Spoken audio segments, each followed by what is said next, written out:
Hi guys, I've got another A-star narrative example for you all today from my First Language English masterclass. This is a really beautiful story that actually touched my heart, so I hope that you guys will enjoy it too. Our A-star narrative student example comes from my masterclass student LS. Shout out to LS. She's currently in my IB summer prep class, so she'll definitely know who she is, and well done. She's got a lot of exemplars coming up on this YouTube channel because she wrote a lot of good stuff during the masterclass. If you would like to join one of those masterclasses, I've got one coming up in August. Another one will be beginning in February. QR code is right there. Or check out my events calendar. That's the middle QR code. Maybe going to do some literature masterclasses. You guys can try to bully me in the comments what texts I should do. I know that you always want me to do Midsummer, Things Fall Apart. I like Antony and Cleopatra, guys. Is anyone doing Antony and Cleopatra? Let's do that instead, right? And I have got loads of free courses on my website. In fact, most of the courses are completely free. But I have got a premium course coming out for first language writing. Just like and subscribe, etc. And you'll get notified when it is out. But the QR code is right there for the rest of my courses. Now, if you watched my last video, you'll know that PL also wrote a story with the title The Portrait, and so did LS today. So we're going to have a look at her beautiful story based on the real First Language English past paper prompt, write a story that has the title, The Portrait. So I'm not going to go over the marking criteria again because I already did that in my last lesson. So check that one out if you want to hear my explanation. But basically, yes, remember we're looking out for content and structure, style and accuracy. Is the plot engaging? Does it connect together? Does it have an effective climax? Is the student hiding clues? Have we got some sort of circular structure perhaps on the top level? And for style and accuracy, is your spelling, punctuation, grammar accurate? Are you using impressive vocabulary, punctuation, sentence types? And does your tone of writing actually sound like a story? So keep all of those criteria in mind as we now read LS's beautiful story entitled The Portrait. Remember, if you want to write a story for me and get it marked like this, come and join my masterclass. I read everyone's story, I mark them all myself. It's only me. I plan, teach, mark, admin, everything, right? So don't be worried if you sign up to one of my masterclasses. It's going to be some random teacher. It's not. It's me. It's always me, guys. All right, let's read LS's story. The Portrait. A brushstroke, a light stipple, a scrape of my palette knife. I couldn't remember how long I'd been hunched over the painting, frantically swiping every brush in my collection across the canvas. I could feel my eyes start to droop downwards, begging for even a wink of sleep, as colours on the canvas began to meld together. My back ached for relief, but I had to finish it. Nothing else mattered. A really nice opening. I love the tricolon effect with these three opening sentences. A brush stroke, a light stipple, a scrape of my palette knife. Really effective, and also using all of that vocabulary related to painting automatically connects us back to the story's title. Great vocab. Stipple, scrape, palette knife, very, very precise. And we're already getting some tension. Why is this portrait so important to our narrator? Yet, as I laid pitiful glob after glob of pigment down, I realised I could not get my son's features right. An artist for 20 years couldn't even draw his own son. Had I forgotten what he looked like already? My beautiful Marco, the last family I had left, was gone. Tears started welling in my eyes. My movements became more desperate. The crack of light from the closed window began to fade, and yet nothing would work. So you can see here she's already evoking an emotional response in me, which means you're telling an effective story. So it's quite sad, isn't it?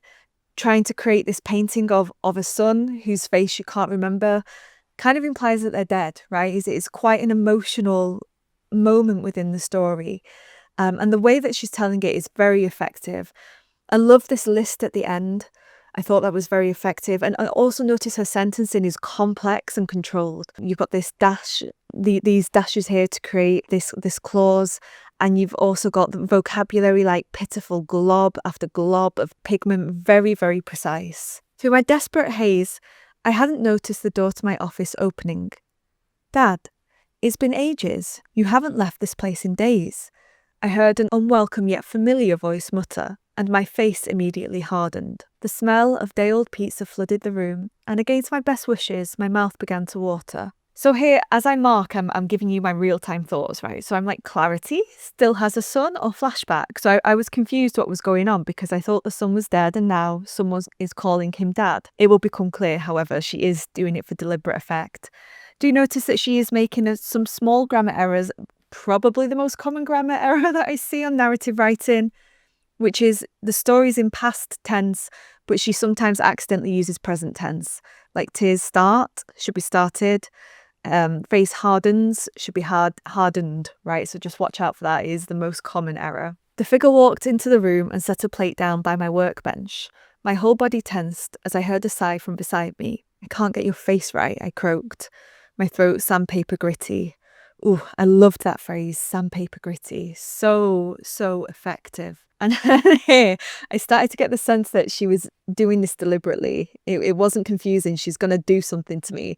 So I put here, what's happening? Are you going to hurt my heart? At this point, I was thinking, ghost? Or like hallucination of his dead son? Papa, my heart dropped. This was not my son. I'm not him anymore. I was never him. You can't bring him back. I put here, God.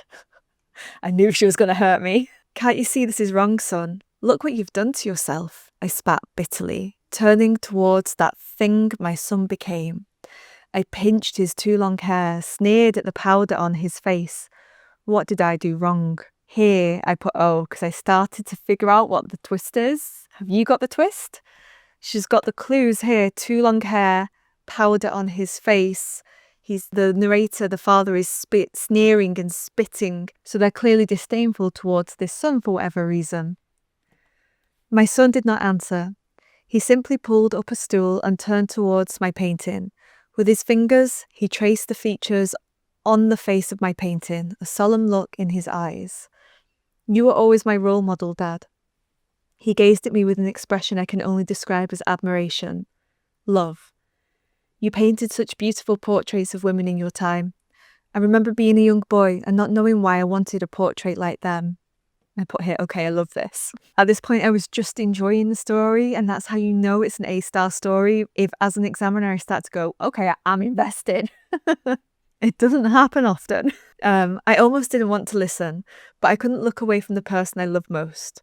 Dad, I know now. This is who I am. Something about his tone made me wince, like I was in pain. I crossed out the like I was in pain because I thought wincing already shows the pain. You don't need to tell me pain. Show, don't tell, right?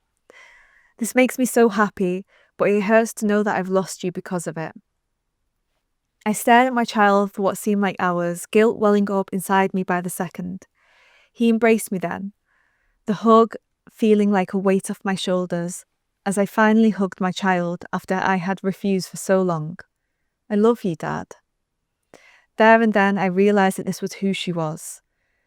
As her father, I had to love her. It was my duty. It became clear that I'd rather love another version of my child than not have one at all. So I liked this as a climax. I see what she's doing. Totally see what she's doing. In case you haven't realised by now, the son is transgender, so now the father's daughter, and that was kind of the conflict. And again, lovely that the student never needed to tell me that. She showed me that. I figured that out by myself in a really nice and effective way. Now, my comment, however, was, what would make this moment different? Why the change of heart now? I kind of wondered, why is this the moment that the father suddenly is like, okay, I accept you, I love you, fine, when all along they haven't. And I wondered if it would be nice if there was some sort of clue, like maybe at the start you could show him remembering like the way that Marco used to brush back his hair, and maybe the daughter would do the exact same thing, and you know, something like that, something that would connect the two and connect this moment. That's what I was thinking. But still, the story's got such a lovely moral heart to it. It became clear I'd rather love another version of my child than not have one at all. I just put a smiley face there. Thought that was very cute. The sun crept once again from the windows, casting a soft glow on the empty plate sat at the workbench. Small hums escaped myself as I laid the last few brushstrokes on the canvas. The subject's hair was long, powder on their face, colour on their eyelids, and it was perfect. It's just nice, isn't it? Just nice. And see here, you've got this circular structure because the sun crept up again, the brushstrokes on the canvas, And look at how it begins, right? The brush strokes. So I thought that was a kind of nice coming whole. Marissa is finished, I shouted from my office, and immediately she entered the room with an exuberant smile. Looking at the portrait, tears escaped her eyes, and all I could think about was how beautiful she was.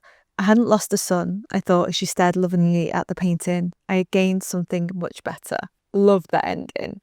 Deliberate, emotional, and also notice this story, it is quite short. It's an achievable amount, but the student achieves so much with it in such a short amount of time. And I put gorgeous, emotional, heartfelt, controlled and deliberate story. Now, in terms of marks, you can probably already guess from the way that I am talking about this story that I scored it really highly. So I gave it 15 out of 16 for content and structure. The reason why I didn't give it full marks was because I thought that changing of the heart moment, that could have been a little bit more deliberate by making the reason for why that moment was so different a little bit clearer. So I definitely thought the characters were developed with personality, motivations. The setting was developed, really great description. The story definitely made sense and actually was very clever in the way that it kind of drip-fed information to its reader. The story was well structured. The climax was 100% effective, I thought. There was tension in there. There was definitely clues that gradually made sense. And overall, it was carefully managed for deliberate effect. A really, really successful story. Now, for style and accuracy, I thought if you see my other video lesson from the other masterclass story, that student wrote with a similar quality of writing as this one, but he just didn't keep it up the whole way through. Whereas this student, she did keep up that quality the whole way through. It was very consistent. So I gave her 21 out of 24. There were some small errors in there, especially to do with tense. But overall, I mean, you have to say that it is mostly accurate, occasional minor errors. But the vocabulary is 100% precise, well chosen, varied sentence structures, really great register. So overall, I thought it was more a 21 than a 20. The other one was 20, this one's 21. So maybe that helps you to see the slight difference in what is a very, very good level 5 and what is a level 6. Hopefully that can kind of exemplify that to you guys. So I thought that her writing was clear and easy to read. The register sounded like a story, variety of sentence structures, variety of punctuation, ambitious vocab, accurate spag, dialogue punctuated correctly. And I put, amazing and you hurt my heart, congrats, ha ha ha. That's how you know it's a great story. So I hope that you liked that story as much as I did. Do let me know what you thought of it in the comments. And if you would like to write a story and get feedback from me, then come and join my masterclass starting in August or another one starting in February. Be great to see you guys there and subscribe to my YouTube channel. Thanks so much, guys, and I'll see you all in the next one. Bye-bye.